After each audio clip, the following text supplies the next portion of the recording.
Be me, Yosef, 30. Have a decent job in a field that doesn't matter, pays the bills. Have a wife, Juliet. Been married for 4 years. Life is pretty good, or so I thought. We were happy, genuinely. The kind of comfortable, easy happiness you see in commercials for life insurance. We'd go out, I'd pay. Not because she couldn't, but because I liked treating my wife. It felt right. If something broke around the house, I'd fix it. Leaky faucet, wobbly chair, weird noise from the dishwasher. I'm not a master craftsman, just a guy who knows how to use YouTube and a wrench. She used to love it. She'd call me her handsome handyman, bring me a cold drink while I worked. It was a partnership. We were a team. She handled things I was clueless about. I handled things she didn't want to deal with. Felt balanced. Felt like a marriage. Then, something changed. It started subtly. She got really into certain blogs and social media circles online.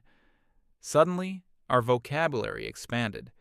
New words started popping up in our conversations. Patriarchy, emotional labor, toxic masculinity. At first, I just nodded along. Seemed like harmless internet stuff. Then, it started being directed at me. One evening, we're watching a movie. She's cold. I get up and grab a blanket, drape it over her. Instead of a thank you, I get a weird look. She tells me I'm treating her like she's incapable of getting her own blanket, that it's a subtle assertion of control. MFW. I was just trying to be nice. A week later, I'm opening a stubborn jar of pickles for her. She snatches it from my hand, struggles for a minute, and gets it open herself. She gives me this triumphant look and says she doesn't need a man to open her jars. Okay. I just went back to making my sandwich. It kept escalating. I'd offered to walk with her to her car if it was late and parked far away. That was apparently me implying the world is dangerous and she's a helpless woman who needs a male protector. I'd plan a surprise weekend getaway for us. That was me performing the emotional labor of planning, which reinforced traditional gender roles and put undue pressure on her to be grateful. Every single thing I did, every gesture of affection or care I'd been making for years, was suddenly put under a microscope and labeled toxic. It was exhausting. I felt like I was walking on eggshells in my own home. She also had this one friend, a total enabler. Every time Juliet came back from coffee with this friend, the rhetoric was dialed up to 11. The friend was apparently in a fully equitable, non-patriarchal partnership, which sounded more like a business merger than a relationship. Juliet started holding this up as the gold standard. The arguments became more frequent. I tried to explain my side. I told her I wasn't trying to control her. I was trying to love her. I said that in a marriage, you do things for each other. You carry the heavy bags, you fix the broken things, you offer a blanket when it's cold. It's not about gender, it's about being a team. She'd just shake her head and say, I couldn't understand because I was a man, benefiting from the system. My perspective was completely dismissed. It didn't matter what my intentions were, only her interpretation of my actions mattered. The breaking point came on a random afternoon. I get home from work, and I hear a drip, drip, drip from the kitchen. The faucet under the sink is leaking, and there's a small puddle on the floor.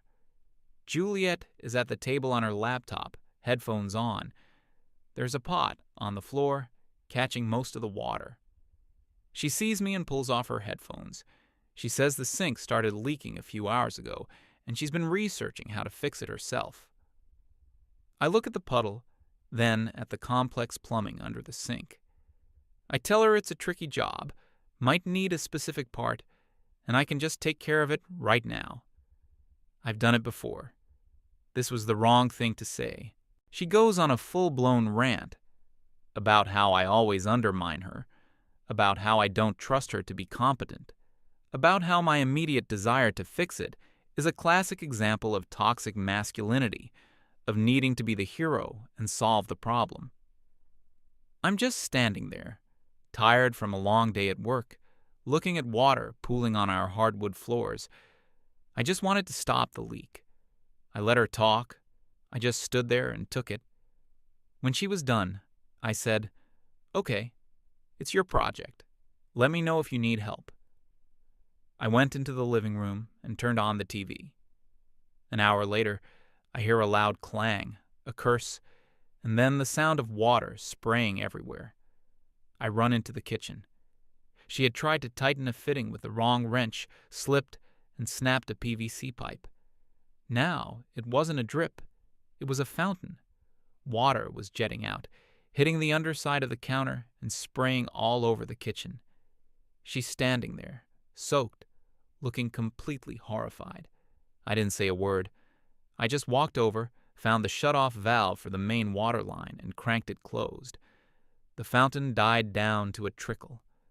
Silence. She looked at me, expecting me to say, "I told you so." I didn't. I just grabbed a bunch of towels and started sopping up the water. She started crying. That night, she sat me down for a talk. This was it, the culmination of months of this stuff. She told me our marriage couldn't continue like this. It was unbalanced. It was built on outdated patriarchal foundations. She wanted a hard reset. She pulled out a piece of paper, a document she had typed up. She called it the relationship agreement. My blood ran cold. It was a list of rules, like actual, legally worded rules for our marriage. Rule number 1, complete financial separation. We would open separate checking accounts, my paycheck into mine, her paycheck into hers. A third, joint account would be created for shared household expenses. Each month, we would both deposit an exact 50% of the rent, utilities, internet, and shared groceries into that account. No more, no less. All personal expenses were to be paid from our personal accounts. Dinners out, clothes, car maintenance, gifts, everything. If we went out to eat together, we would split the bill. Rule number 2, strict division of labor.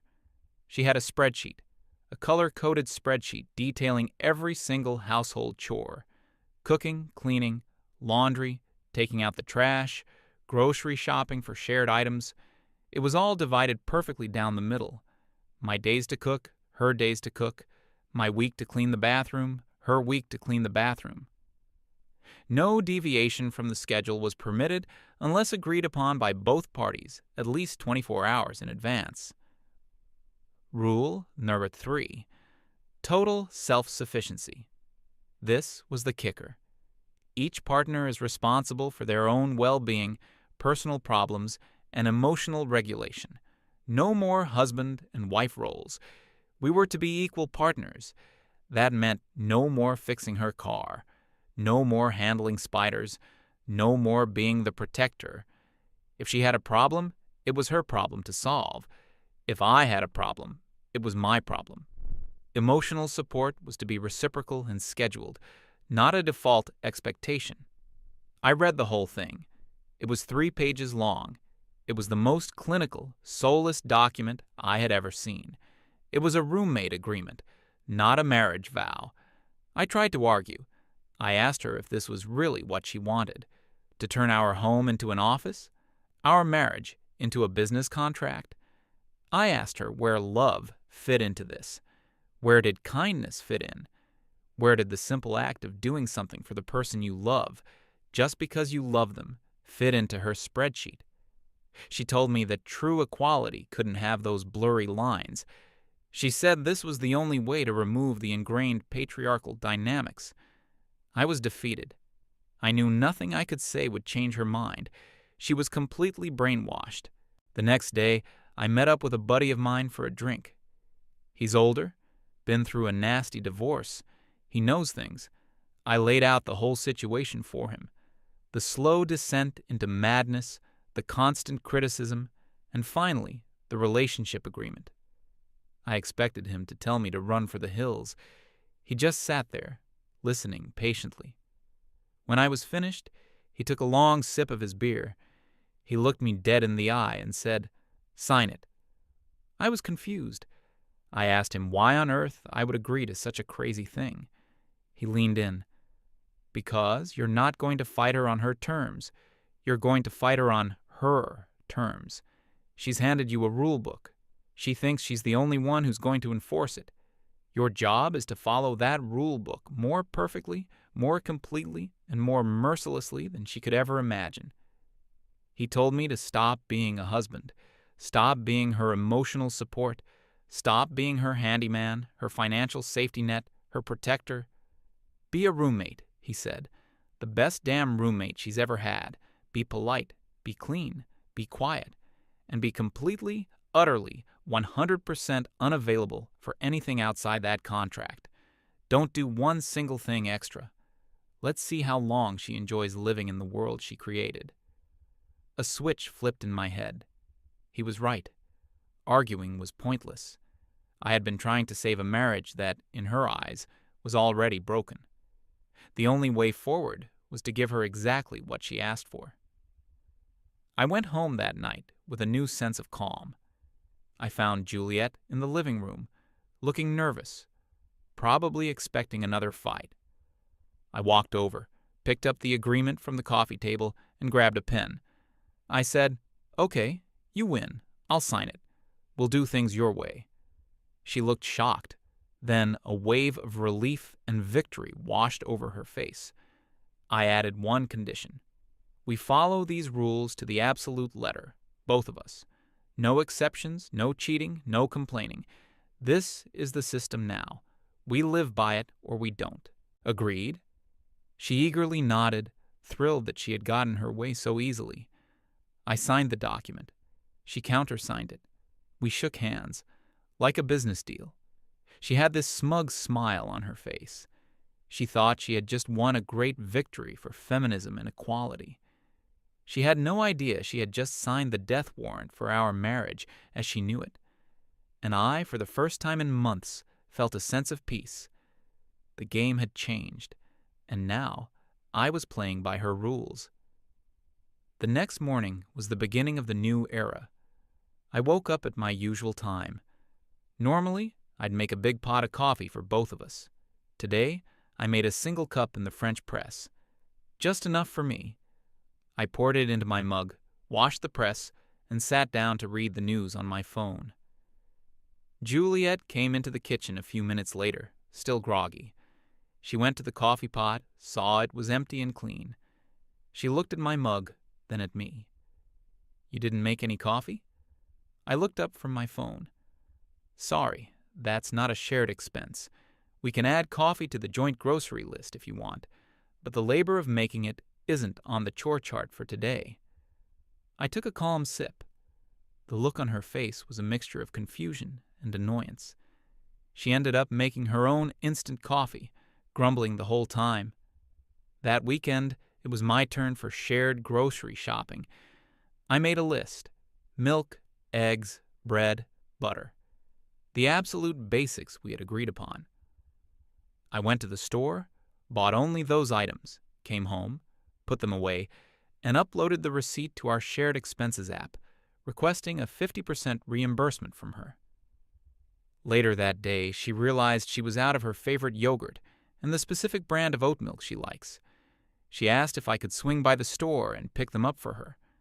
I smiled politely. "Sure thing. Just send me a list and Venmo me the money first. I don't want to mix up personal and shared finances."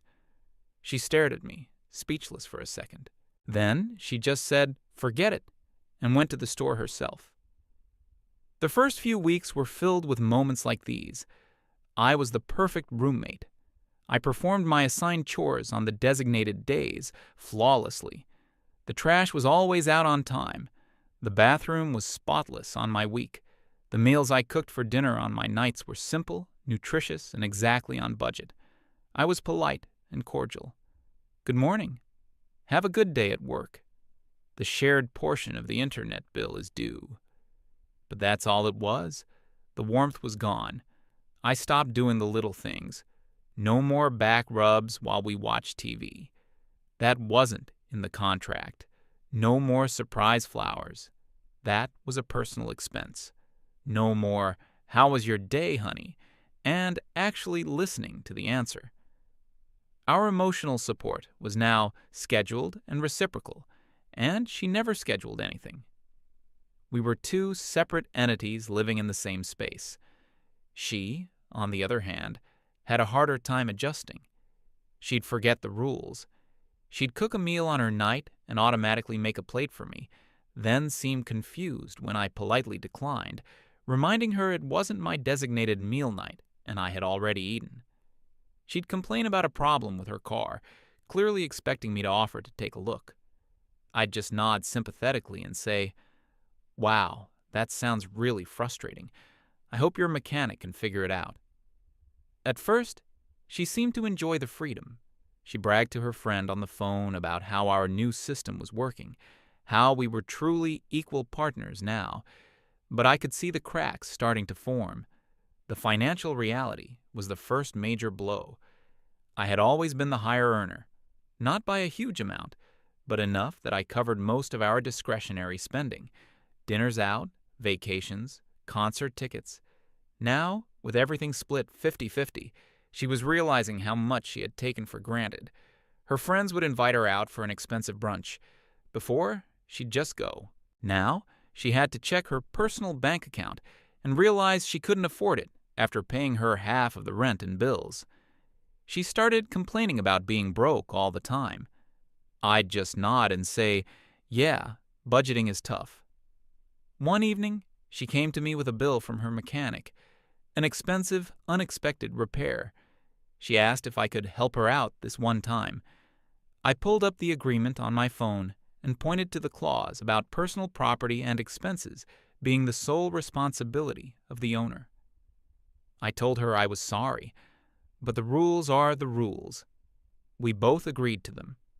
I did, however, helpfully suggest she could look into opening a new credit card or taking out a personal loan. The look of betrayal in her eyes was palpable.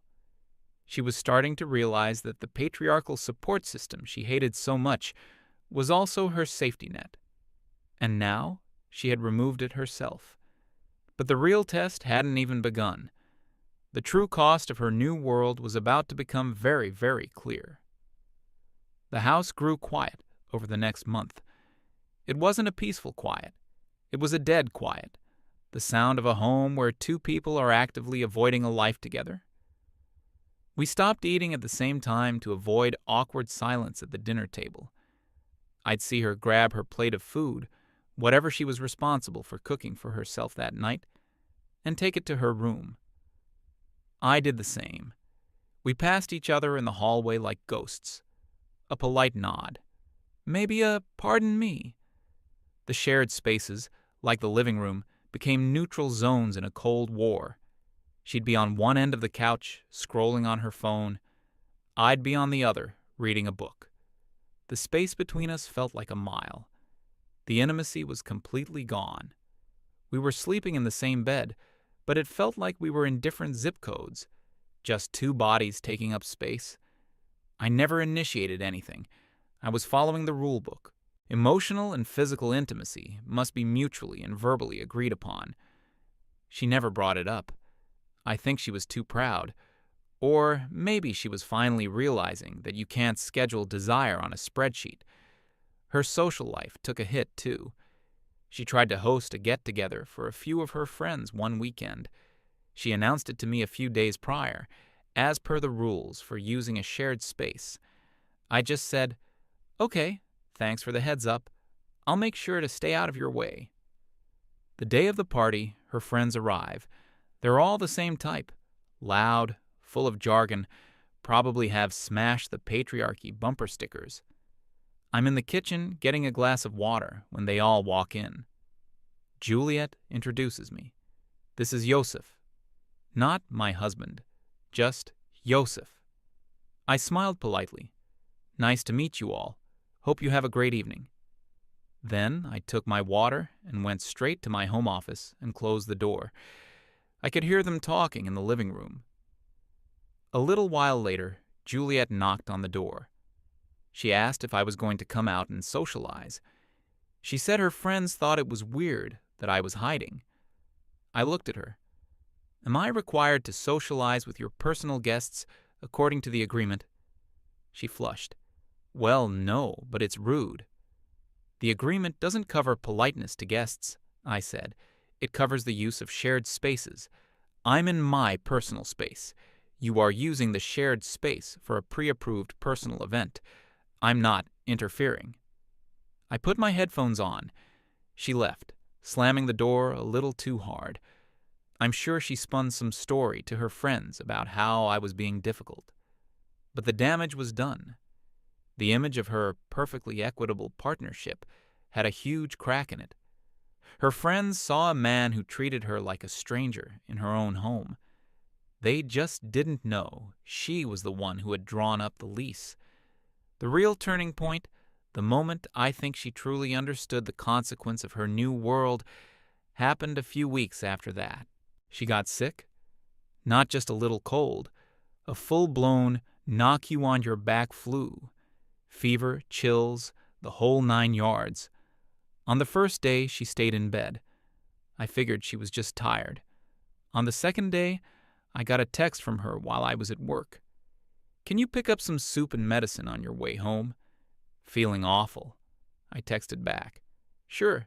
Send me the money for it, and I'll be happy to. Or I can send you a link to a delivery service that can bring it to you." A long pause. Then, never mind. When I got home, the house was silent.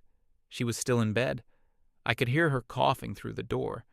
I made my dinner according to the schedule. I ate. I cleaned up my dishes. I didn't check on her. It felt wrong. Every instinct in my body screamed at me to go make her some tea, check her temperature, ask if she needed anything. But the agreement. Clause 3. Each partner is responsible for their own well-being. This was her well-being. This was her problem to manage. I was just a roommate, and a roommate doesn't play nurse. The next day, she was even worse. I could hear her on the phone with that one friend, the enabler. Her voice was weak and croaky. She was complaining about how sick she was, and how I hadn't done a single thing to help. I could only hear her side of the conversation. "No, he literally hasn't even asked if I'm okay. I know, right? He said I should use a delivery app. Yeah, he's being so cold." A long pause. "What do you mean? Stand in my power. I have a 102-degree fever." "No, I don't feel empowered. I feel like I'm dying." Another pause. "Okay, well, thanks for the pep talk. Bye." She hung up. Then I heard her start to sob. It was a gut-wrenching sound, the sound of someone who is completely and utterly alone. Her ideology had failed her. Her friend, who had cheered her on as she dismantled her marriage, offered nothing but empty slogans when things got real. She had traded a loving husband for a set of rules and a so-called support system that was a mile wide and an inch deep. She was sick for the rest of the week. She dragged herself out of bed to get crackers and water. She ordered medicine on a delivery app. She recovered. On her own. But something was broken between us after that. The smugness was gone. The ideological fervor was gone. She just looked sad and tired. She stopped talking about patriarchy. She stopped bringing up toxic masculinity. She just quietly went about her days, following the rules of the world she had built, a world that was now her prison. Life continued under the new cold regime. There was another incident, smaller, but just as telling. She had ordered some piece of furniture online, a bookshelf or something. It arrived in a massive, flat-packed box. The delivery driver, following protocol, left it on the front porch. The thing must have weighed a ton. I came home from the gym and saw her in the doorway, struggling with it. She was trying to pivot it through the doorframe, grunting with effort. She wasn't strong enough. She saw me walking up the path. There was a flicker of hope in her eyes. The old Juliet would have just said, "Yosef, can you help me with this?" And the old Yosef would have said, "Of course, honey," and lifted it like it was nothing. But we weren't the old us. I stopped at the bottom of the steps. "Looks heavy," I observed politely. She stopped trying to move it, breathing hard. It is. We stood there in silence for a moment. An unspoken negotiation was happening. She was waiting for me to offer. I was waiting for her to ask for help outside the bounds of our contract. I broke the silence. According to the agreement, this is your personal property. I'm not obligated to help you move it. However, I am willing to offer my labor as a service. She looked confused. What? I'll move it into your room for you, for a fee. My rate is $50 an hour, with a 1-hour minimum. I wasn't even angry. I said it with the calm, detached tone of a customer service representative. Her face crumpled. It wasn't about the money. It was about the principle. It was about the transaction. She had taken something that was once given freely out of love, my help, my strength, and forced it into a cold, hard, economic exchange. I was just showing her the price tag. She shook her head, looking defeated. No, I'll figure it out. I nodded. All right. Let me know if you change your mind. I walked past her into the house, leaving her alone with her giant, heavy box of independence. It sat on the porch for 2 days until she finally paid a guy from a TaskRabbit app to come and move it for her. He did it in 5 minutes. It probably cost her more than $50. Every day was a new lesson for her in the law of unintended consequences. Every single patriarchal convenience she had railed against was now gone, leaving a vacuum filled with inconvenience, loneliness, and expense. The comfortable, easy life she had taken for granted was revealed to be a complex system of mutual support that she had systematically destroyed, one rule at a time. I didn't feel happy about it. I just felt numb. I was watching my wife suffer, and I was the cause of it, but I was only doing what she had demanded. It was a strange, hollow kind of victory. Then came the final exam. It was a few months later. Winter had set in. It was one of those dark, cold, miserable nights. I was at the gym, finishing up a workout. My phone buzzed. It was Juliet. I almost ignored it, but something made me answer. Her voice was high-pitched, panicked. Yosef, you need to come home, now. What's wrong? It's the bathroom. There's water everywhere. I think a pipe burst. I could hear the sound of spraying water in the background. The old me would have dropped everything, sprinted to my car, and broken traffic laws to get home. The new me took a deep breath. Okay, I said calmly. First, you need to find the main water shut-off valve. It's in the utility closet in the basement. It's a red handle. Turn it clockwise until it stops. There was a pause. I don't know what I'm looking for, she wailed. It's a red handle, I repeated, my voice even. You can't miss it. Once you've done that, the water should stop. Then you need to call an emergency plumber. Can't you just come home and fix it? She pleaded. The old question, the one she could no longer ask. Juliet, I'm not a plumber, and this is a major issue with the shared property. Our agreement states that for repairs to shared property, we must hire a licensed professional. I could hear her crying on the other end. I can't deal with this alone. This is not your problem alone, I corrected her gently. This is a shared problem. Therefore, you need to call a plumber, and we will split the cost of the repair 50-50, as per the agreement. I'm on my way home now. Please call a plumber immediately. The longer you wait, the more water damage there will be. I hung up. I didn't rush. I finished my cool-down stretches. I wiped down my equipment. I took a shower. I drove home at the speed limit. When I walked in the door, it was chaos. She had managed to shut the water off, but not before half the upstairs hallway was flooded.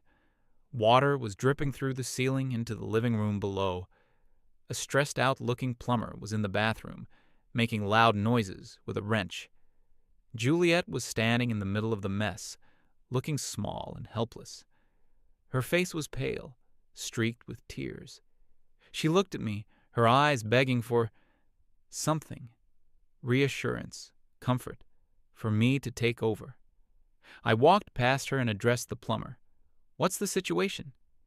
He explained that a supply line to the toilet had corroded and burst.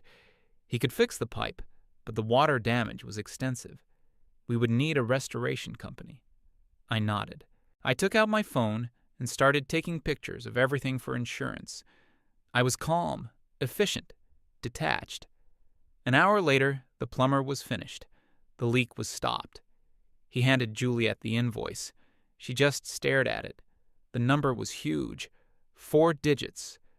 An emergency call-out fee on a weeknight is no joke. She looked like she was going to be sick. She looked at me, holding the piece of paper like it was a bomb. I pulled out my phone's calculator. I typed in the total. I divided it by 2. I showed her the result. That's my half. Send me your Venmo. I then opened my banking app and transferred the money to her right there on the spot. A notification immediately popped up on her phone. My portion of the shared expense has been paid, I said, my voice flat. You'll need to cover the other half from your personal account. That was it. That was the moment the dam broke. She just crumpled. The invoice fluttered to the wet floor. She sank down onto the damp carpet and started to sob. Not the quiet, sad crying I had heard before. This was a full-body, soul-crushing breakdown. It was the sound of a person who had lost everything. I can't do this, she choked out between sobs. I can't do this anymore. She looked up at me, her face a mess of tears and despair. I don't want 50%. I don't want a roommate. I want my husband back. I want you back. I want you to just take care of things. I want you to take care of me. There it was, the truth. The thing she had spent months denying. The thing she had labeled as weak and patriarchal and wrong. The raw, honest human need to be cared for by the person who is supposed to love you most. I stood there, looking down at her, for a long time. The anger I had been suppressing for months was gone. The numbness was gone. All I felt was a profound, aching sadness. I knelt down, not to comfort her, but to be on her level. I spoke, and my voice was quiet, but it carried in the silent, wrecked house. I was your husband, I said. I did take care of you. I opened the jars. I got the blanket when you were cold. I fixed the leaky faucet. I checked on the strange noises in the night. I planned our vacations. I paid for our dinners. I would have come home and taken care of you when you had the flu. I would have carried that heavy box inside without a second thought. I pointed to the ruined ceiling. I would have dealt with this, all of it, and I never would have sent you a bill. Every single one of those things, every act of service, every gesture of care, you gave it a name.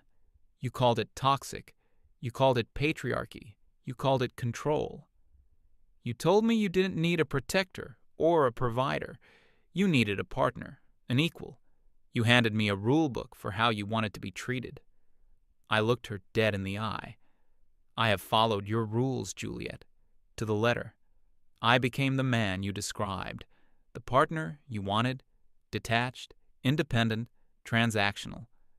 This, I said, gesturing to the water-damaged walls, to the plumber's bill on the floor, to the miserable woman crying in front of me. This is it. This is equality. This is the world you built for us. I let the words hang in the air. So tell me, I finished, my voice barely a whisper. Are you happy with it? She didn't have an answer. She just cried.